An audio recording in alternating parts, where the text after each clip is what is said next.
Xətai prospektindəki son çəkilişimizdən sonra xətlənmə işləri aparıldı.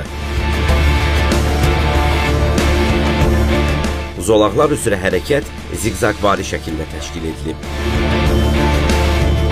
Hərəkət vaxtı elə təəssürat yaranır ki, sanki sürücü hər hansısa trekdə avtomobilin manevr qabiliyyətini yoxlamadan keçirir. Nəticə isə göz önündədir. Daralıb genişlənən zolaqlar, bir neçə avtomobillik parkinqlər, yol nişanlarının köməyi olmadan baş gicəlləndirən xətlənmə və mövcud vəziyyət. Sual yaranır. Mikromobillik zolağının bu şəkildə təşkili nə dərəcədə təhlükəsizdir? Yəqin biraz velosiped sürücünü, biraz da sürücü velosipedi aparmalıdır prinsipi əsas götürülüb. Bu prospektdə nəyin düz olduğuna siz qərar verin.